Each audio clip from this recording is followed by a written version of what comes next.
Welcome, everybody. Welcome to Voices of Genius, the dawn of the new earth. And I am excited to be here today with all of you and our dear friend and brother who is with us today, Dr. Bruce Lipton. Welcome, Bruce. Oh, come on, Adam. I am so happy to be here with you because I know that your efforts are really out there to help us evolve and thrive into the future rather than struggle our life away. And I want to be with you because it's more fun that way than hitting your head against the wall. So thank you for this opportunity to be with you. You're so welcome. And I don't know about you, but I think many of us would probably agree that we're living in this extraordinary time. And personally, I'm finding it exciting and curious, yet I'm deeply concerned about the evolutionary trajectory of our species and planet. And you probably would agree that by all measure, we have reached an exponential evolutionary curve where that rate of change is happening in a very short period of time. And I want to explore, if it's cool with you today, can we keep up from a biological perspective, a psychological perspective, and maybe even a spiritual perspective, because these changes seem to be getting faster and faster. And I'm asking, Bruce, is this the end of humanity as we know it? Or is it just the beginning of a new era? And today we get to focus on the latter, I hope. Yeah, I hope so, because to get a new era and a new beginning means we have to have an old ending and start again. Yeah. And there's a reason for this. It's very just simple, straight mathematics. It says that to sustain the world the way civilization lives today, collectively, the planet civilization requires 1.6 planet Earth to survive the way we are doing it. Well, the clear point is clear. There's no extra 0.6 planet, and therefore we're exceeding the ability of the planet to support us with the behavior that we're using. Consequently, it says if we want to survive this situation, then we have to change our collective behavior and start learning to live more in harmony with ourselves and with the planet. And we've overstepped the boundary. As I said, we don't have an extra planet Earth to provide for us. So either we stop what we're doing or we will end what we're doing. The difference is if we stop, that's where we have that opportunity to say, well, let's start again with a different way of looking at it. And I'm so honored again because you and I have both been out there trying to help people, self-empower them to move through the chaos that is everywhere right now and understand who they really are, because collectively, we've been disempowered. And just to close this little sequence, I just want to say this, is that the most valid science on the planet today is quantum physics. I go, so what? I go, principle number one from 1927, principle number one is that consciousness is creating our life experiences. Well, that's been 100 years of quantum physics. And actually, in a recent issue of the journal Nature, which is the most prestigious scientific journal, there was an article by Richard Conn-Henry, a physicist from Johns Hopkins, the article entitled The Mental Universe. And I just love it because in the last sentence, the whole thing is all summed up. He said, the universe is immaterial. That means it's not physical. Everything is energy. And that's what quantum physics is providing us with. That we used to separate the universe into matter and energy, and then recognize, no, it's all unity, it's all energy. And so our experience of a physical world is an illusion. A quote from my favorite, Albert Einstein, reality is an illusion, albeit a persistent one, and basically saying that we have to recognize that all of this is energy and that consciousness is creating this. And our program has been to take away our conscious power and program us to believe that we are victims. And if that's what we believe, then we will manifest victim. And you and I have been on the fortunate side of going out in the world and saying, okay, wait, that was wrong.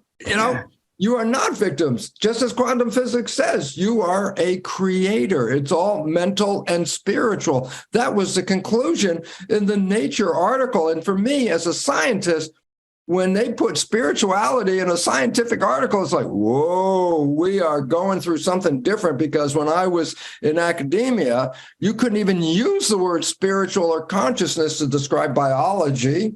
It was all genes. And now that story's gone. So, yeah, what if we change our consciousness? What if we must change our consciousness, because the consciousness we're using is self-destructive.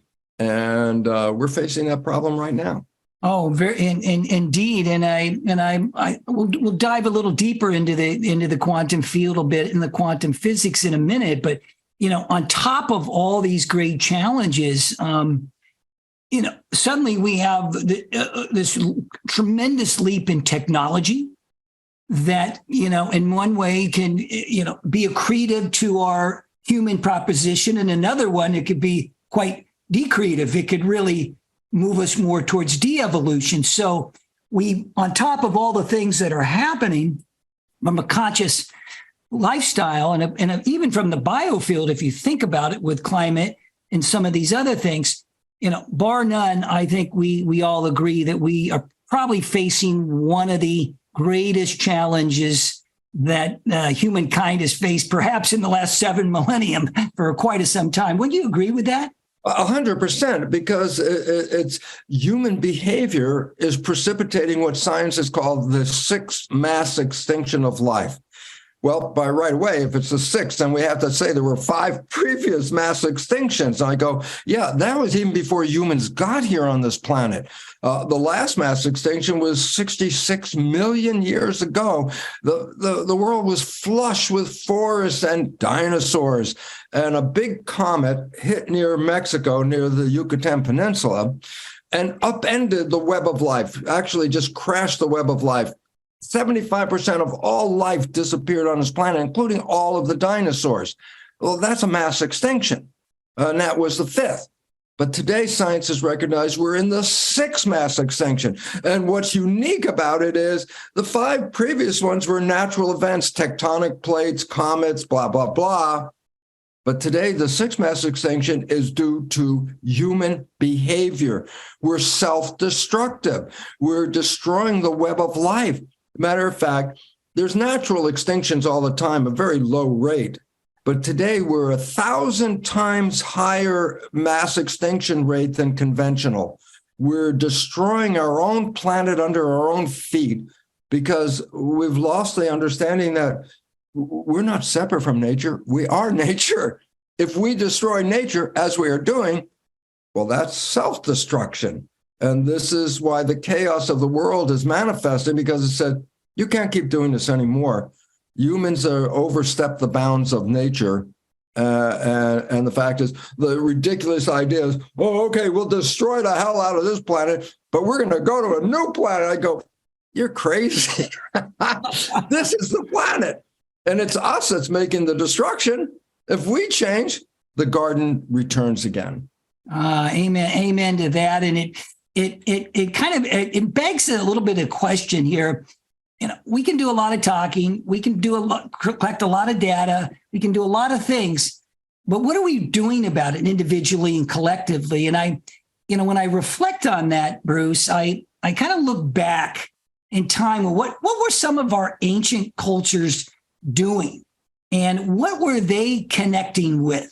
And what did they know? Because in many ways, they were kind of the original technologists.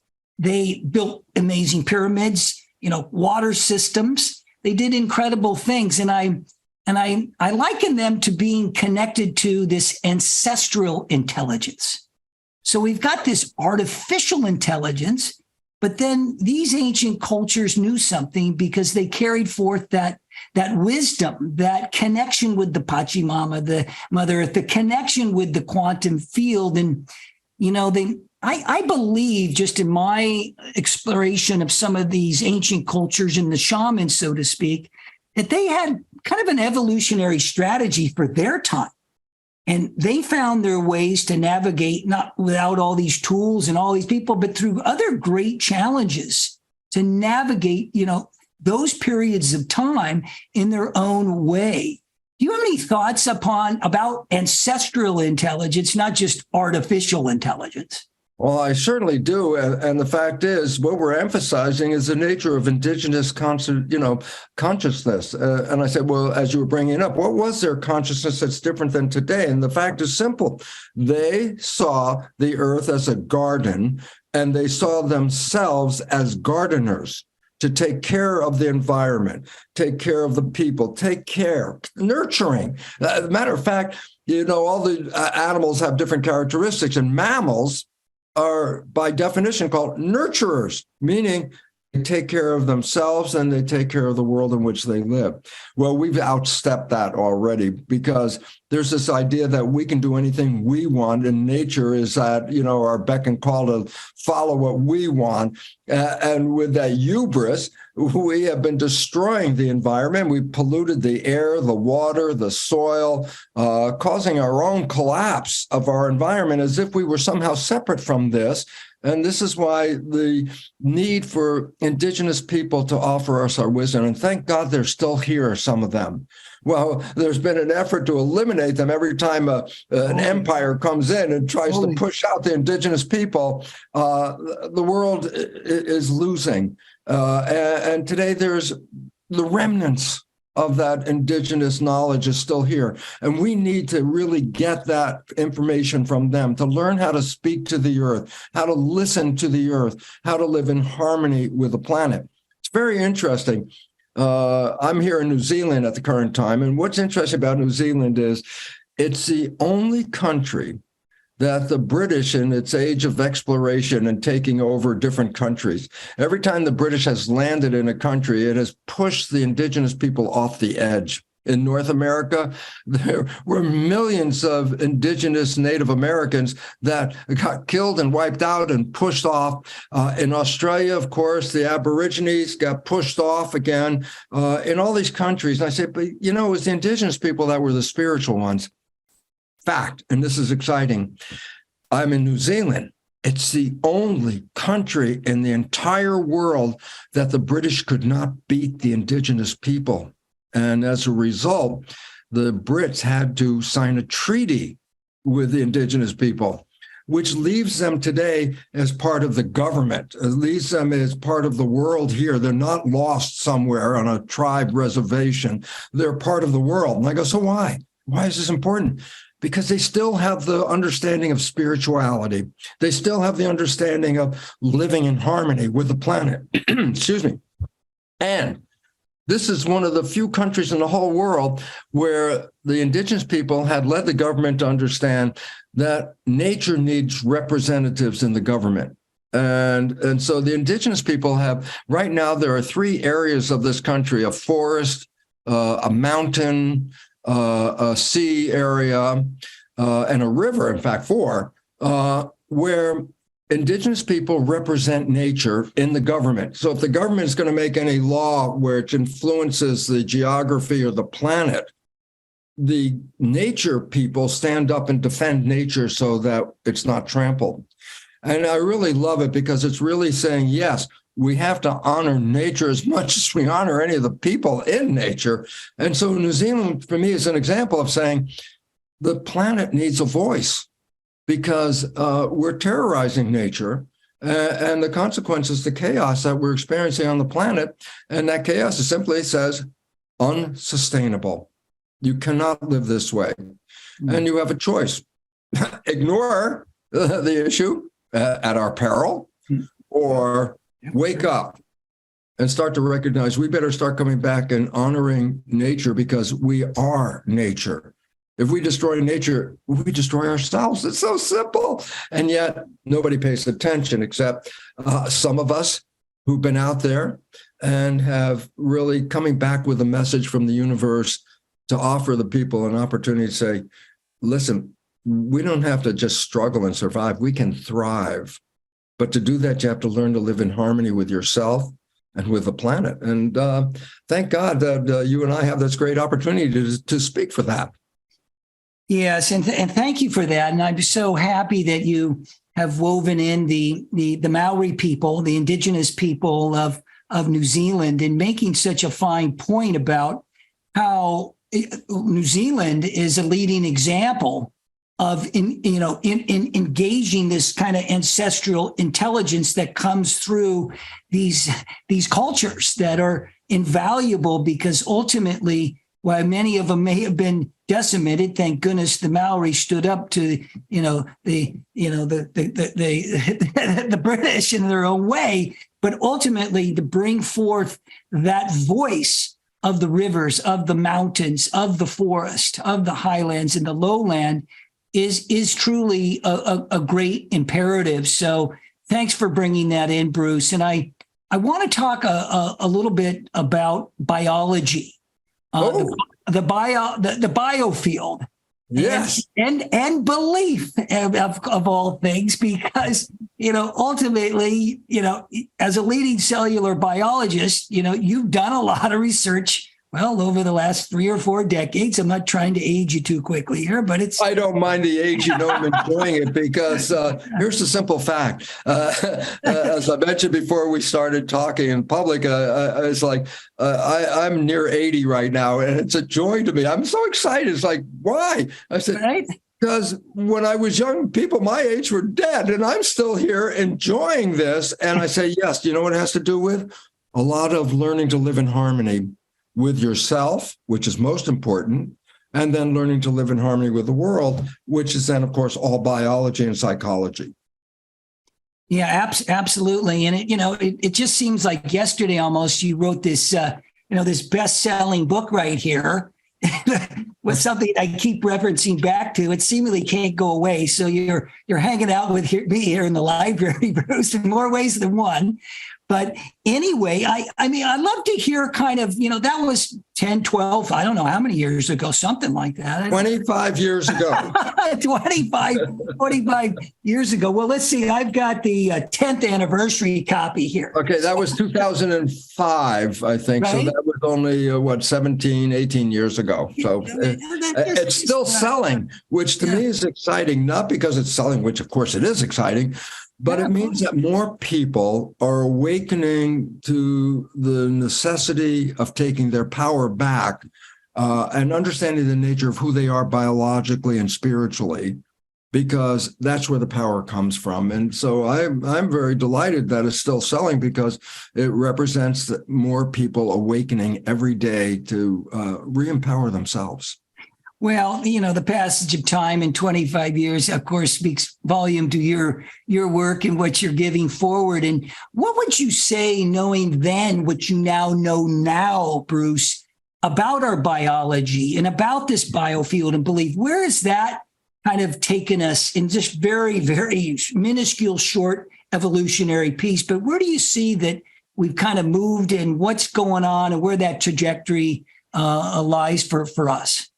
Well, we're in the evolutionary process, so we're not at the end. We're still in an evolution change right now. And I say, well, what's the change? I'll give you an example.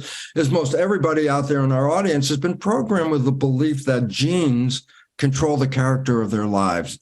We give them the story that genes, give us our biological expression, that the genes that we got, well, we can't change them if we don't like our biological expression. And then we tell them on top of that, the genes turn on and off by themselves. And I say, what is the final insight that offers? And I said, it makes us believe we are victims of our heredity, that there's things running in our family. We have no power to overcome them, and that we can anticipate that we're going to get these things such as cancer or cardiac disease or Alzheimer's. Oh, it's running in the family. This led us to believe that the genes were controlling this, and we have no control over the genes. And that then puts us, everybody in this victim part. It's like, oh my God, forces are controlling me and I control nothing. And I go, that was a belief system. But in 1990, science adopted a new belief system. It's not genetics, it's called epigenetics. And I go, what's the difference? Well, conventional story. Here's a characteristic. It's under genetic control, which means what? Genes control the character. And as I said, as far as we know, we didn't pick them. We can't change them. They turn on and off by themselves. So the genes have power over us. We're victims. But the new biology, epigenetics, reveals a completely different story. It says that the environment and our perception of the environment controls our genetics. I go, so what? I go, well, we're the ones that control the environment. We're the ones that control our perceptions. And all of a sudden I say, well, then we're not victims of our heredity. We are masters of our genetics. We control our health. We're not controlled by genes. In fact, science has recognized less than 1% of disease is even connected to genes. I said, then how come we have a healthcare crisis? And the answer is, it's not because of the genes, it's because of stress and what we're doing to the environment that is causing our own demise. And I go, well, wait a minute. Those are things that we can control. I said, if we can control them, then we will not be subjected to the problems that we're experiencing. I go, no, that's the part of self-empowerment. But people don't believe that. They believe, for example, that cancer is caused by a gene. I say, so what's the point? They say, well, there's a gene running in the family and I'm going to get the cancer and I'm a victim and I'm going to be scared. And I go, consciousness is creating our activity. And I go, if you have the consciousness that a gene is going to give you cancer, well, that's consciousness that will manifest cancer. And in fact, over 90% of cancer has no genetic linkage whatsoever. It's just people getting cancer. I go, oh, the gene does that? I said, no, there's no gene. There's not one gene that causes cancer. And I go, well, then what's the cause of cancer? I say, disharmony, living out of harmony with the planet, with yourself. Anger, repressed anger. It's a behavioral drive. I said, you want to cure cancer? Don't kill the cancer cells. That's not the problem. That's the result of a problem. The cells that are called tumor cells have already had the problem, and you could kill all the tumor cells you want. I go, but that didn't cause the cancer. It was something else. It was lifestyle. It was perception. It was programming errors that caused stress in our lives. And I go, well, then the whole issue is this. Stress is the cause of our healthcare crisis. And we want to change that. We don't have to look to the outside because stress originates in here. And if we eliminate the stress in here, then we can learn to live in harmony with that out there. And that is our destination. And I know you and I don't have to, talk about that because you and I, when we talk, we already know that, but it's our wonderful audience that we really want to help. Why?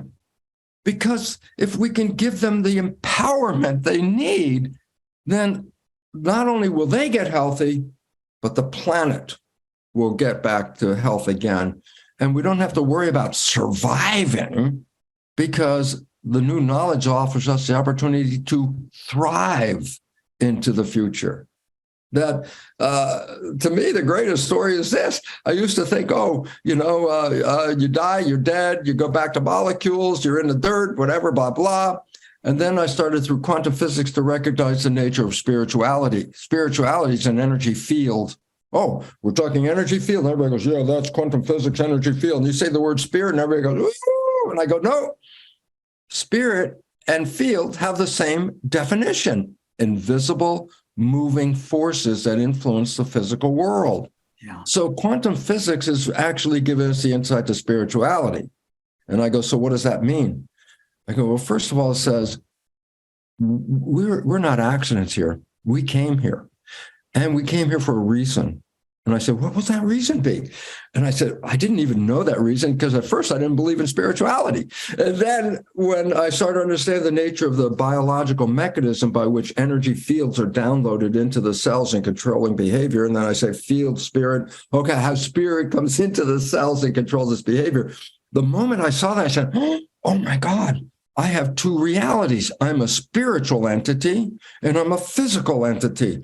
And I started thinking, why have a physical entity? Why not just be spirits? And I joke because this is when I found out I have what I refer to as Jewish comedian cells. I go, what does that mean? I said, well, I ask a question. Why have a body and a spirit? Why not just be spirit? And the cells answered with a question. They asked me. I could hear the voice saying, well, Bruce, if you're just a spirit, what does chocolate taste like? And all of a sudden I said, oh my God, you don't understand. It may take you a few minutes to get there. The profound nature of that question. I go, what does it mean? You can only taste chocolate because you have a physical mechanism to convert chocolate into vibrational energy in the brain, which is going back to source. But so is sight, sound, smell, taste, feelings. Love is a feeling of chemistry that is converted to energy by the brain and sent back to source. So I said, oh my God. This is an extension of our spirituality. I go, and what about it? I said, well, when you're in this virtual suit, you become creative. I go, so what does that mean? He said, oh my God, you didn't get it. I said, what? We came here to create our intentions, our desires, and our wishes. We came here to manifest heaven on earth. And that's why we're here. I said, we're creating. I said, yeah, but I look around, sure as hell doesn't look like a heaven to a lot of people. I go, because we've been misprogrammed to believe that we're victims. And then with that program, we have become victims. And as you and I have been offering the public the opportunities, if you change that consciousness, you can come back to be the creator. We came here to manifest heaven on earth. And if you doubt that, I say, well, imagine this. You've just fallen in love. And a lot of us in our lifetime has been there once or twice, And I go, so what does it mean? I said, well, blah, blah, blah, life every day, blah, blah, blah, blah. You meet somebody and 24 hours later, you're experiencing heaven on earth called the honeymoon. The honeymoon, oh my God, it's so beautiful. Life is so wonderful. I said, hey, you had blah, blah, blah, blah, blah. And 24 hours later, you had honeymoon. I said, what happened? Science has recognized that we have been programmed. And that when we fall in love, we get out of the program. And that's when we become the full creators. So it's interesting because the movie The Matrix, everyone goes, oh, that's science fiction. I go, no, the movie The Matrix is a documentary. Why? Premise, everybody's been programmed. I go, oh, well, that's not a premise. That is a reality. Everybody's been programmed first 7 years of their life. And in the movie, they also said, take a blue pill and stay in the program. Life just stays the way it is. Or take a red pill and get out of the program. And I said, what would be the consequence? I said, science has recognized falling in love is the red pill. Amen. Amen to fall in love, you stop playing. And then what did you manifest? Heaven on earth. I said, that's why we came here. That's it. Until we get back into the program and then lose it again. Well, and you bring up such an imperative of this time that we're here to be creators of life. We're not here to be creators of death. And we've done a really good job at the latter, unfortunately, and not enough at the former. And, I want to flip the script on this a little bit for a moment. Yeah. We've got the biology and our belief systems that's, created a lot of these things and what's happened with our programming and all the things that come in through our biofield to influence our all of our biology and really a life of just dying off. Yes. So that's where we've lost the power because it says, oh, you're a victim. The genes made it happen. You had nothing to do with it. So accept victim. I go, if you accept victim, then you manifest victim. And I go, well, that's the problem. That's it. And so when we flip this script, let's talk about expanding life. There's a lot of talk going on that, you're going to be living 10, 20, 30 years or more with these advanced technologies and what's going on in the medical field, the medical biology. And, I'd love to hear just a little more detail about cellular reprogramming, autophagy. Or have you discovered the fountain of youth yet, Bruce? Yes. Fountain of youth. Let's talk science about that for a second. Yeah. And I will talk because there is one. And it's the most amazing thing because if you understand it, you can utilize this information to maintain that joy, that happiness, that youthful understanding. I say, well, what is it? I say, it's something called telomeres. They go, well, what the hell is a telomere? I say, at the end of the DNA strands, there's an extra piece of DNA. It doesn't code for any programs or anything. It's just an extra piece of DNA. And I go, why have that? And the answer is, if I could use my arm as a piece of DNA, and I say there's an enzyme that copies the DNA. So as it moves down the DNA, it leaves behind a copy of that DNA. So as I'm moving down, I'm making a duplicate. So when a cell divides, it copies the DNA. And I say, yeah, because this protein is using the DNA like a railroad track. And as it moves down, it leaves behind a copy. But guess what? It gets to the end of the DNA. And I say, well, why is this important? It cannot copy the part that it's sitting on. It has to move over it. But if it moves over it, it's off the DNA, so it's not working. So I say, so what happens? I'm making a duplicate of the DNA, get to the end, can't copy this piece. So guess what? The DNA, the new piece is shorter. This piece is no longer there. And I said, then it copies again. And it gets to the end. I say, oh, it can't copy the end. Every time the DNA is copied, you lose a little piece of the DNA. And so the little pieces that are extra, so you can lose them and not affect your genetics, the extra piece is called telomere. Well, originally they said the telomere was a given length. And I say, so what does that mean? I said, well, it was then calculated that how many times can you copy the DNA before you start running into the gene and losing the gene when you copy it. It came down to this Leonard Hayflick, the scientist back in the 60s, early 60s, came to the conclusion that a human lifespan is designed to only go up to at most 90, really, and some exceptions go beyond, but 80, 90, boom, end of life. That's what we thought. But a woman, Elizabeth Blackburn, molecular biologist, and studying the telomere, found there was an enzyme that makes more telomere. It's called telomerase. I go, so what does that mean? It says that instead of running out of telomere, you can keep adding telomere. So that means you can keep dividing without the cell being destroyed. And so I said, so what's the lifespan? It said, it's now unlimited lifespan. Why? Because you don't lose you don't cut off all the DNA and then start cutting into the genes, because you can keep making more DNA, the extensions, more telomere. So the length of the telomere is proportional to the length of life and happiness and health. The shorter the telomere, the closer you are to death. The longer the telomere, the farther away. And then I say, so what do we know about it? And here's the point, that the enzyme only works under certain circumstances. And to just summarize it very simply is, if you possess a consciousness that you love your life, you enjoy it, you have gratitude, you're looking forward to something, you have something to do. That's an important part as well. You're not just here, but you are on a mission. I have something to do. And a really important one is to live in love, not just love from outside, but more importantly, to love yourself. And that is a failure, because 80 to 90% of the people, belief systems, they do not love themselves. They will not test positive, I love myself, because we've been criticized as children so much that the criticisms get in the way, and then we criticize ourselves, and then we don't love ourselves. So I say, wait, life dependency is based on the length of the telomere. The length of the telomere is dependent on how much you appreciate your life. If you wake up every day going, oh, God, I got to go to this stupid work, or I hate this environment, I hate this, I hate that. What are you telling yourself? You're saying, I don't like life. And I go, well, then guess what? Then you won't have any more life, because you'll run out of telomeres and you'll die young. And I go, oh, you want longer life? Then I say, then what?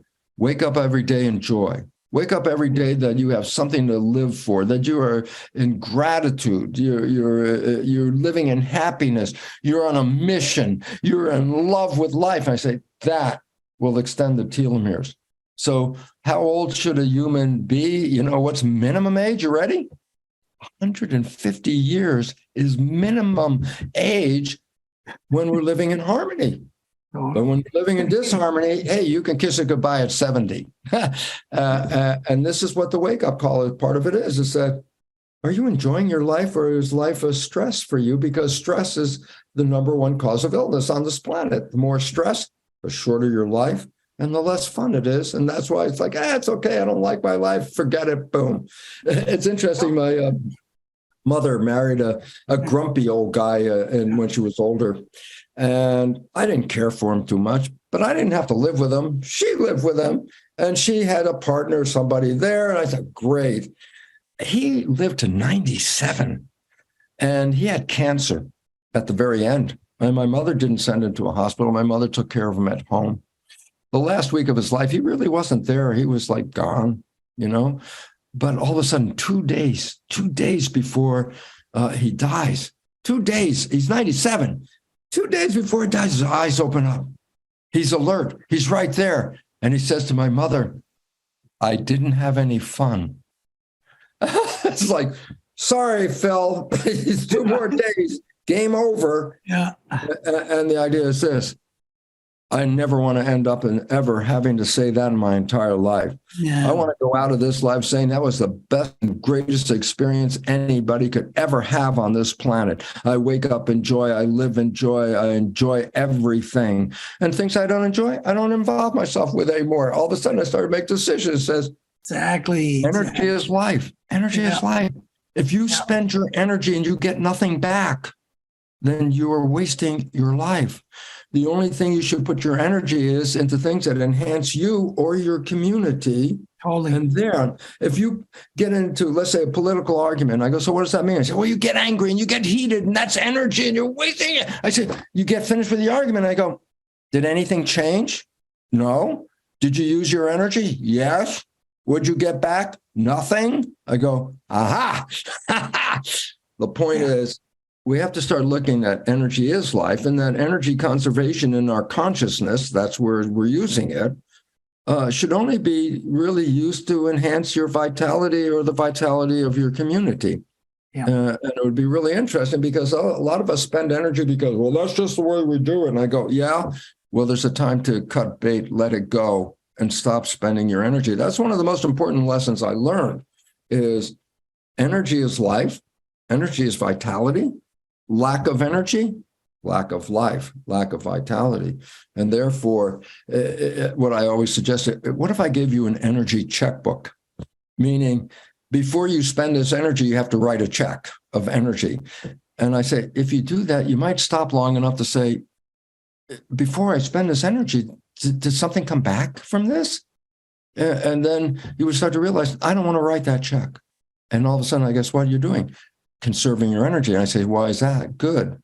Because it's life. The more energy you have, the more life you can experience. Well, I'm so with you on that. And, speaking of lifespan, I'm really looking forward to having many more of the conversations over the next 50 years with you, Bruce. but I'm not ready to go. No, that's why I said 50 years. And to your point, I want to kind of opine a little bit on your connection to science and telomeres, because I had my first telomere test kind of originally when they first started doing those tests. It was maybe 17 or 18 years ago that out of Stanford University was running a program, that brilliant gal. And, and I was like waiting, I just come out of kind of the earth conquering, hard charging, cortisol stress on the max level. And I was really concerned about the result. I'm going, oh my God, what is it going to show me? And Bruce, it wasn't particularly good. It was like, oh gosh. But then I tested in 5 years after I began to tune in body, mind, spirit, soul, got into practice, connecting with nature. 5 years later, and all along, the telomeres are getting longer and healthier and more vibrant. So you're spot on with that, because it's working for this guy right here. And well, it's working for this old guy right here, and old, as I joke about it, because I enjoy, how old am I? Oh, I'm 79 almost right now. And I go, so what? I go, I enjoy this age. Why? Because when I'm looking out these eyes, baby, there is no age that I can see. I'm still the same guy I want to be and enjoy life, and I'm enjoying it to the max. And I think this is, as you were learning yourself, starting to take care of yourself, enhanced your life. And this is what we need, because people are so stressed out that I said, you want more of this life? They go, I had enough of this. I go, well, there's your problem right there, because your mind will say, well, then if you're really finished, then no more telomeres for you. Absolutely. Well, I'm with you. And Bruce, thank you. I'm so appreciative that you're here, been here today, sharing and shining your light, your genius. You bring so much love to all the conversations that we get to share with you, and smiles. And, it's great to be alive in this garden, and Yes. to be in the magic of it all, because, I believe that the wonder of our humanness is very much alive, and the greater possibilities of our golden age, so to speak, is only getting better by the day. So thank you, and bless you, and so happy that you've come. Adam, thank you very much, because you're part of the ripples I want to be around, because your ripples enhance my vitality and my experience of life. And I realize how many people are following you because of the exact same reason. And I honor you for that, because together maybe we can smooth out the rough ripples and create a wonderful ride for the rest of us. Oh, thank you, dear brother. And I have one last question for you. Yeah. What is your cure for terminal seriousness? Laugh as much as you can.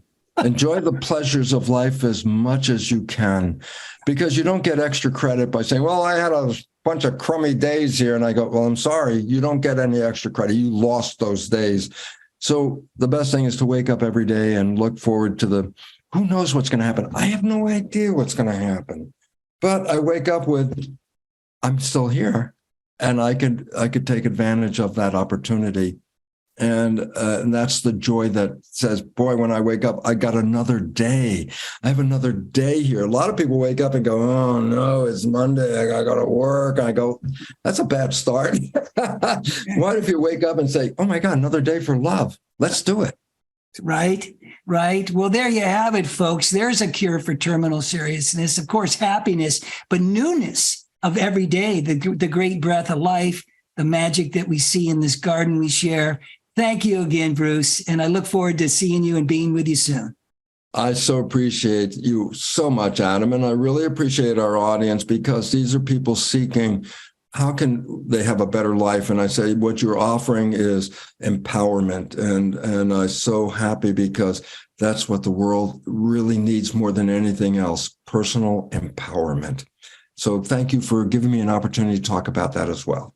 You're welcome. Blessings, dear brother. Be well. Thank you so much.